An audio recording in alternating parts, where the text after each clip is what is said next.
Selamat datang di MRA Legal Podcast, ruangan diskusi membahas perkembangan hukum tertentu. Nah, pada hari ini kita akan membahas lagi nih soal hukum acara atau KUHP, KUHAP, yang dimana sejak 2026 KUHAP yang baru telah disahkan dan dijalankan dalam proses hukum kita. Di sini kita didampingi oleh Dr. Rozak Azhari, SHMH, atau biasa kita panggil Cak Dokter, yang dimana beliau akan mengkaji terkait isu KUHAP ini, karena secara edukatif sosialisnya disosialkan bahwa KUHAP ini belum berjalan dengan maksimal terkait isunya, baik masyarakat umum ataupun penegak hukum selanjutnya. Selanjutnya, teman-teman, ada beberapa hal yang kita akan bahas. Pada khusus konten hari ini, kita akan membahas tentang mekanisme penahanan di dalam KUHAP baru, yang dimana penahanan ini mencakup dalam pasal 100 sampai pasal 111 KUHAP baru, yang dimana penahanan adalah suatu tindakan hukum yang secara langsung membatasi kebebasan seseorang. Ketika seseorang ditahan, ia kehilangan kebebasannya, bergeraknya bahkan sebelum adanya putusan pengadilan yang berkekuatan hukum tetap. Nah, di mana hari ini kita akan bahas secara rinci, Bapak Cak Rozak. Yang pertama, Cak Dokter, terkait penahanan dalam KUHAP baru ini, apa sih secara umum yang dimaksud dengan penahanan dalam konteks hukum acara pidana tersebut? Oke, thank you Bro Khairul. Tadi Bro Khairul sudah memberikan pengantar. Yang namanya penahanan itu adalah pembatasan. Nah, ini sebenarnya terjadi. Jadi penahanan itu bukan penghukuman. Jadi ketika orang ditahan, sebenarnya kita masih mengedepankan asas presumption of innocence. Orang ini belum dianggap bersalah. Ditahan itu bukan untuk menghakimi dia atau menghukum dia. Ini adalah proses untuk membatasi demi proses peradilan. Kenapa ini perlu dibatasi? Agar proses peradilan tidak terganggu, sehingga pembatasan itu akan memberikan kelancaran itu dalam proses hukum tadi. Jadi ini adalah pembatasan sementara yang tujuan utamanya adalah untuk menjaga proses pengadilan supaya lancar. Kira-kira begitu, Bro. Terus kenapa KUHAP ini di dalam kategori upaya paksa itu dikatakan upaya paksa yang paling serius, Cak Rozak? Ada dua hal ya. Kenapa ini lebih serius dibanding dengan yang lain? Karena yang pertama adalah ini menahan, membatasi fisik seseorang secara langsung. Ada determinasi seorang dibatasi dalam konteks fisiknya. Yang kedua, ruang gerak orang itu dibatasi, tidak boleh mengakses berbagai macam hal gitu ya. Nggak boleh mengakses alat komunikasi, nggak boleh mengakses alat elektronik dan lain sebagainya. Ini dua hal adalah hal yang paling mendasar dalam hak asasi manusia. Oleh karena itu penahanan ini termasuk hal yang sangat serius gitu kan ya.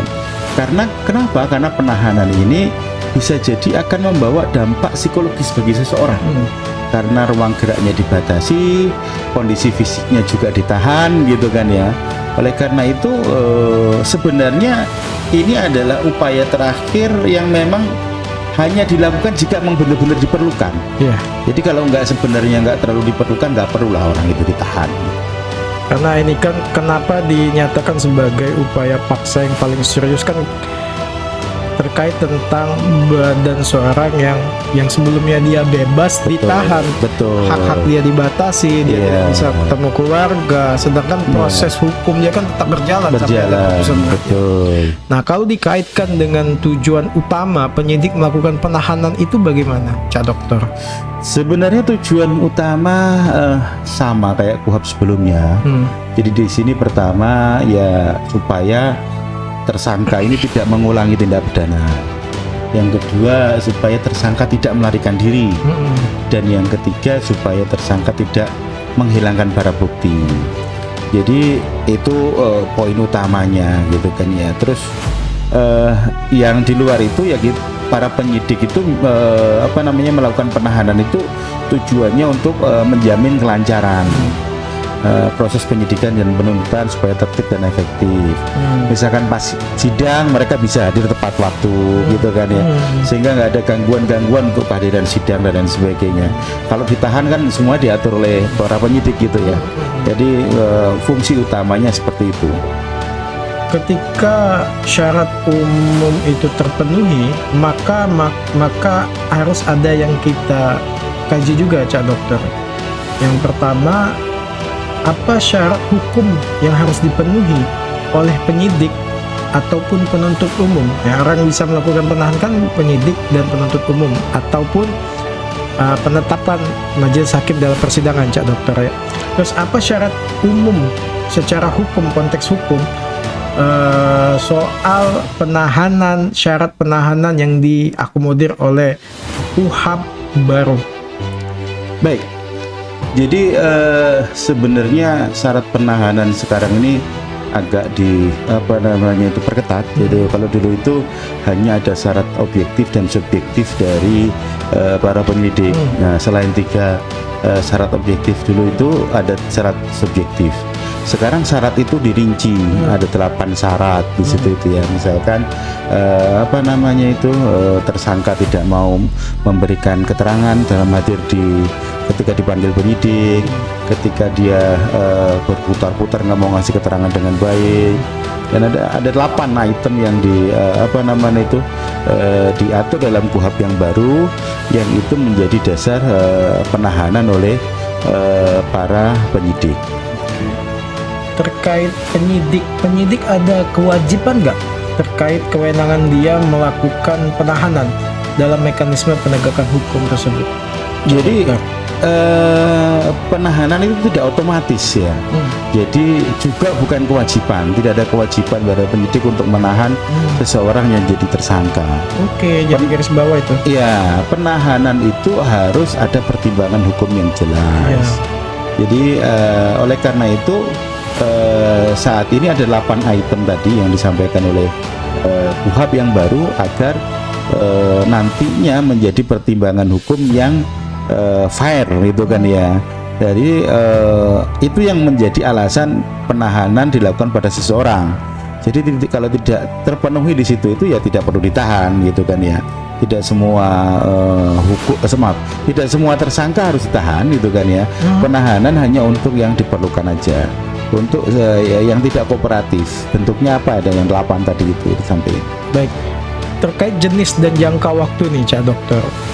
Ada berapa jenis penahanan yang diatur dalam KUHP, dan berapa lama sih jangka waktu penahanan dimulai dari penyidikan sampai putusan itu inkrah berdasarkan KUHP baru, Cak Dokter?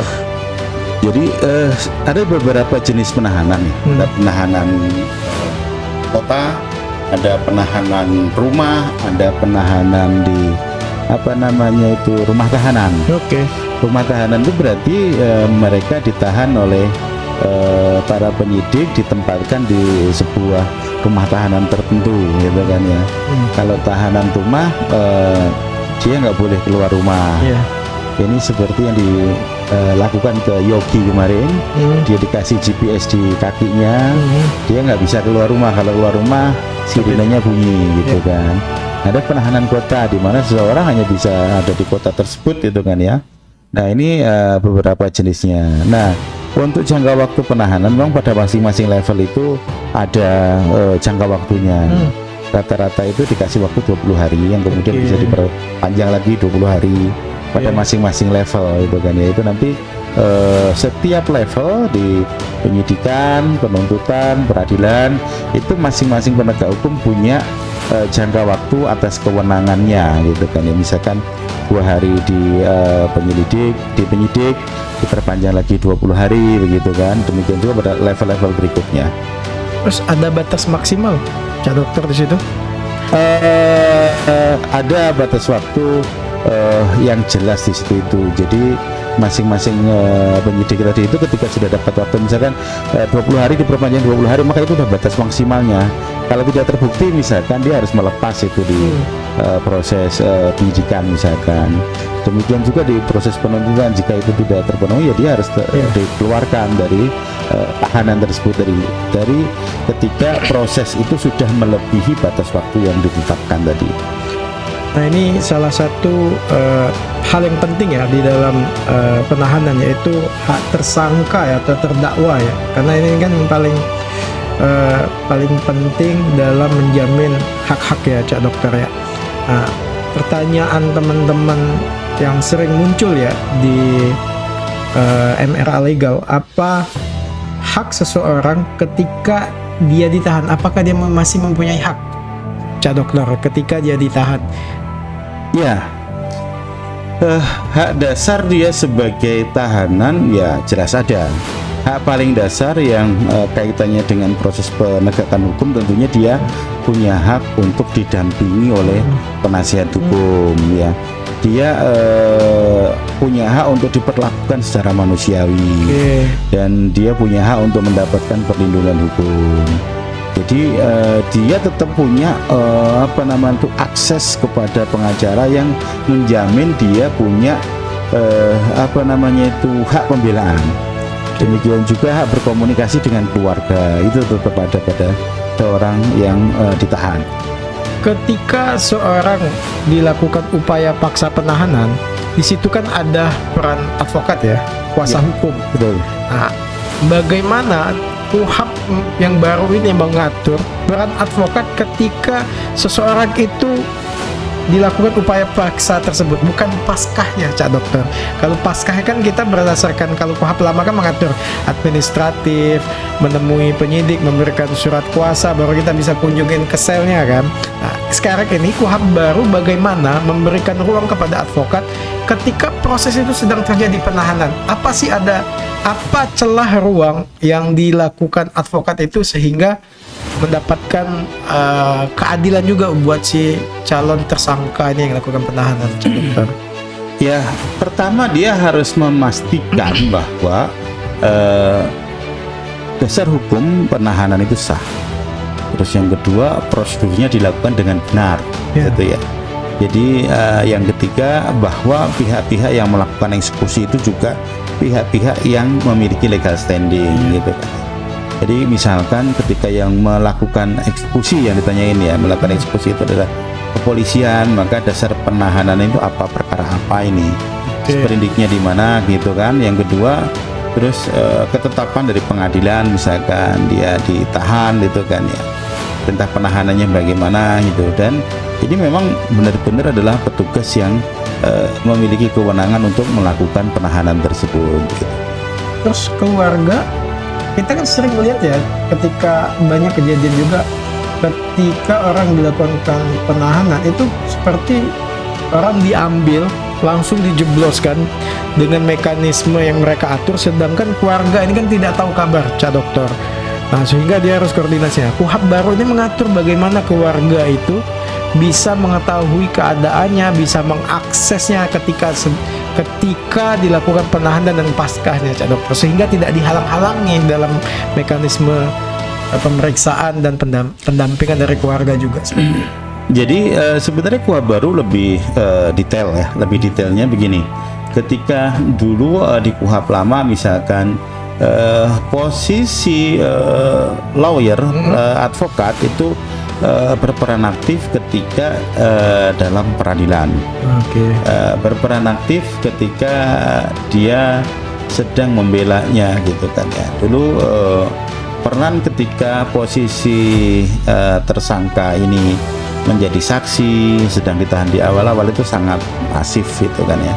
Nah, sekarang sejak awal ditangkap, peran pengacara ini cukup luas. Jadi KUHAP memberikan akses, memberikan kewenangan kepada pengacara atau advokat agar melakukan pembelaan. Artinya ketika dia diperiksa sebagai saksi, para pengacara sudah bisa mendampingi, tidak seperti dulu, gitu kan ya. Ketika dulu misalkan dia diperiksa sebagai saksi atau di pemeriksaan awal, para pengacara nggak punya akses ke situ gitu kan. Sekarang dari awal sebagai hak seorang tersangka, dia boleh mendapatkan akses pendampingan hukum, termasuk akses berkomunikasi dengan keluarga. Ini sudah dikasih dari sejak awal. Jika proses-proses itu tidak dipenuhi, maka ya pengacara bisa melakukan pra peradilan di situ. Oke. Nah, ini berhubungan soal pra peradilan, Cak Dokter. Jadi, ketika seorang dilakukan penahanan, maka si orang yang dilakukan penahanan menganggap apa yang dilakukan pada dirinya itu tidak memenuhi unsur KUHP. Misalkan dia mekanisme penangkapan yang tidak normal secara normatif, terus akses dia tidak dapat, seperti dalam tanda kutip penculikan lah. Nah, bagaimana batu uji terkait ketika mekanisme prosedur itu tidak dilakukan dengan baik? Ya, yang bisa dilakukan ya melakukan pra peradilan. Dengan masuk pra peradilan nanti di situ dia bisa men-challenge prosedur yang dilakukan oleh para penyidik gitu kan ya, apakah itu sesuai dengan protap atau tidak gitu kan ya. Dan biasanya di proses itu ada mekanisme yang namanya verbalisan di mana para penyidik bisa dihadirkan sebagai saksi dan dimintain keterangan gitu kan ya.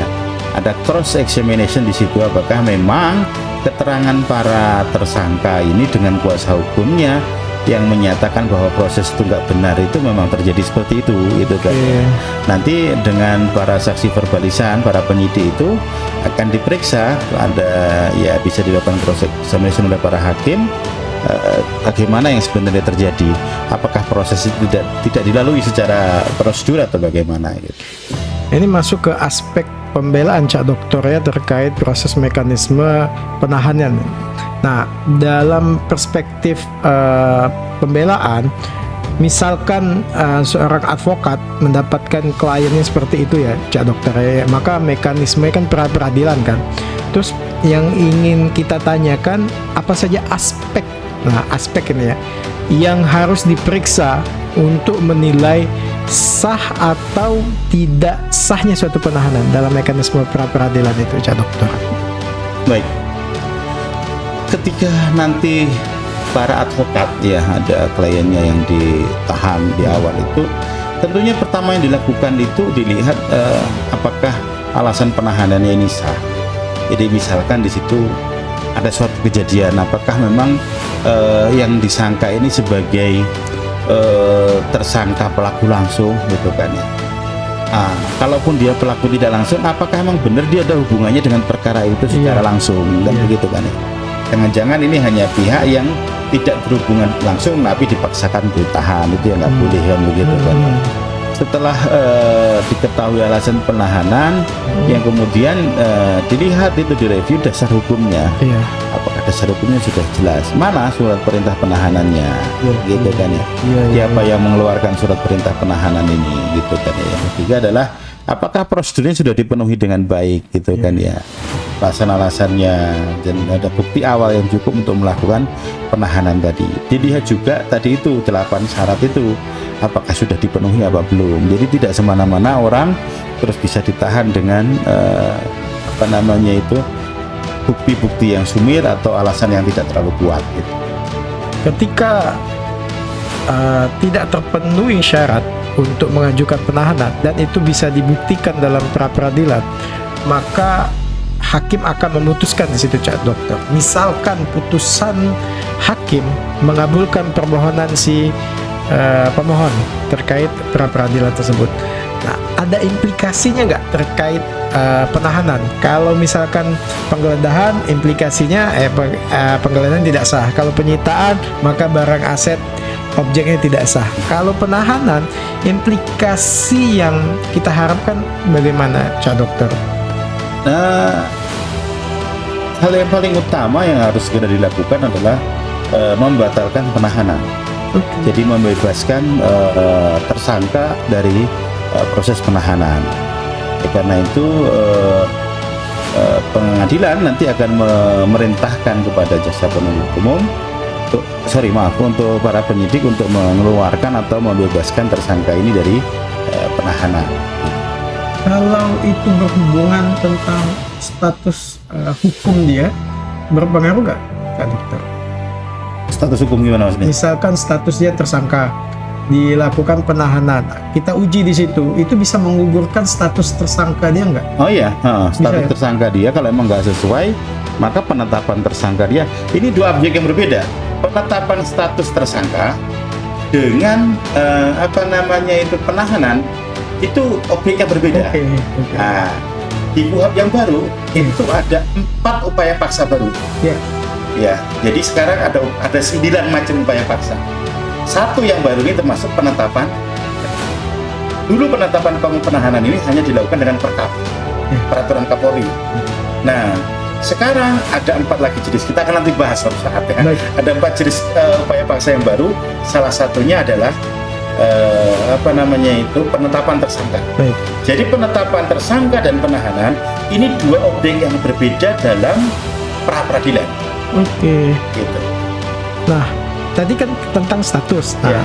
apakah seorang yang mengajukan prapit terkait penahanan tersebut bisa mengajukan ganti rugi atau rehabilitasi ketika diputuskan hakim bahwa pemohon mengabulkan permohonan pemohon? Pertama, kalau soal rehabilitasi, otomatis ketika dikabulkan prapit otomatis akan diberikan Oke, rehabilitasi ya.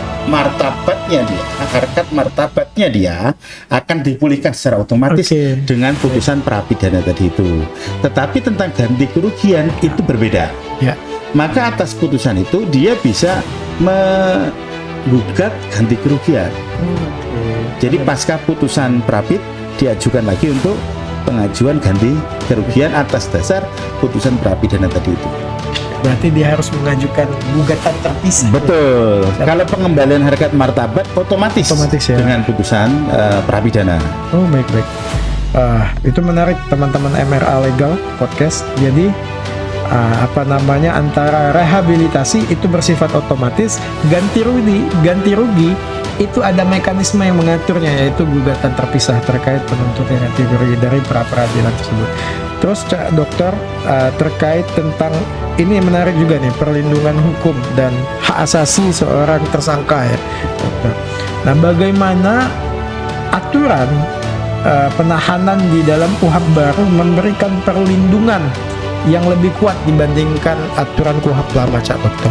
Baik, kalau kita lihat kalau dulu di KUHP baru lama itu fokus dua, alasan objektif dan alasan subjektif. Ya. Alasan objektif semua orang paham, tapi alasan subjektif hanya para penyidik yang tahu, kan begitu kan ya. Nah, dengan adanya KUHP yang baru, alasan subjektif ini diperjelas. Ada 8 item tadi itu. Tidak mau hadir ketika dipanggil, memberikan keterangan dengan tidak terbuka atau berbelit-belit, dan beberapa item lagi, item itu yang menjadi dasar untuk para penyidik dapat melakukan penahanan. Jadi apa saja unsur tindakan atau kelakuan dari para tersangka itu sekarang sudah didefinisikan di KUHP baru. Itu lebih melindungi hak asasi manusianya, karena tidak dengan penafsiran penyidik sendiri mereka melakukan penahanan, bahwa itu sudah ada kualifikasi yang jelas itu kan ya, sehingga perlindungan hak asasi manusianya akan lebih kuat. Terkait perlindungan hak asasi ya, itu berarti berhubungan dengan si tersangkanya, penegak hukum, dan negara. Nah, bagaimana menjaga keseimbangan negara sebagai bentuk pemerintah yang sah melalui penegakan hukumnya dengan memberikan perlindungan ke hak asasi kepada si tersangka, tapi tidak menghalangi proses penegakan hukumnya, Cak Dokter. Bagaimana menjaga keselarasan tersebut? Baik, sebenarnya di KUHP yang lama itu kan kita paham undang-undang yang lama, Wetboek van Strafrecht, asal dari KUHP yang lama itu merupakan bagian dari warisan hukum kolonial, di mana posisi tersangka di situ itu seperti subjek pemeriksaan, gitu kan ya. Dengan adanya KUHP yang baru ini, posisinya antara advokat sebagai pembela tersangka dengan jaksa itu setara neben gitu kan, sehingga mereka bisa saling men-challenge itu kan ya, pembuktian, men-challenge dari argumentasi, sehingga di situ hakim akan bisa menjadi wasit dan menentukan apakah orang ini salah atau tidak. Sehingga orang ini warga negara yang disangka sebagai pelaku tindak pidana nanti, dia posisinya tidak berasa sudah dihukum dari awal. Jadi posisi bahwa dia presumption of innocence-nya ada dilindungi hak asasinya, dan disinilah ada keseimbangan antara hak kewenangan negara untuk melakukan penertiban masyarakat dan hak warga untuk diadili sesuai dengan peradilan yang proporsional. Itu selaras pendapat Cak Dokter dengan pendapat Prof. Edi Harich, yang dimana beliau wakil menteri hukum kan. Dia menjelaskan ada elemen penting dalam KUHP ini, negara, penegak hukum, dan masyarakat, dan tiga ini harus dijaga kepentingannya. Betul. Baik, kesimpulan akhir nih, kita minta pendapat Cak Dokter tentang pesan kepada masyarakat secara umum tentang bagaimana memahami haknya ketika menghadapi situasi seperti ini. Pertama, terus yang kedua, pesan untuk para penegak hukum, ini khusus ini kepada para penasihat hukum, kuasa hukum ataupun advokat, untuk menghadapi ketentuan yang baru ini terkait mekanisme penahanan. Baik, pertama untuk masyarakat begini, harus disadari bahwa paradigma hukum sudah berubah. Dalam artian penegakan hukum sekarang ini sangat mengedepankan hak asasi manusia. Oleh karena itu, buat warga yang sedang berhadapan dengan hukum, dia harus paham bahwa dia punya hak-hak itu kan ya. Dia tidak boleh diperlakukan secara sewenang-wenang gitu kan ya. Dia dilindungi dengan asas presumption of innocence. Dia masih mau akan diadili gitu kan ya. Sehingga posisi dia bukan sebagai terpidana di awal proses itu. Nah, yang kedua untuk para advokat, ya tentunya mereka harus bisa aktif memberikan pendampingan, harus bisa detail memberikan masukan kepada masyarakat kliennya itu, bahwa apa-apa yang bisa dilakukan ketika mereka didakwa melakukan sesuatu dan akan ditahan. Pertama, harus diverifikasi bahwa penahanan ini dilakukan secara sah. Harus dipastikan bahwa pihak-pihak yang mau menahan ini adalah pihak-pihak yang sah. Dan yang ketiga, bahwa ada alas hukum atas prosesnya itu. Kira-kira begitu. Baik, terima kasih Cak Dokter atas waktu hari ini. Siap. Terima kasih juga kepada teman-teman MRA Legal Podcast. Jangan lupa saksikan terus podcast kita selanjutnya, karena kita akan membahas ini soal kuhab-kuhab dalam klaster-klaster dalam prakteknya di dalam kuhab. Jadi banyak harus kita kaji di situ. Sebelumnya kami akan menginfokan bahwa MRA Legal akan konsisten memberikan edukasi kepada masyarakat Indonesia terkait hukum. Terima kasih semuanya, kita ketemu lagi lain waktu. Terima kasih. Terima kasih.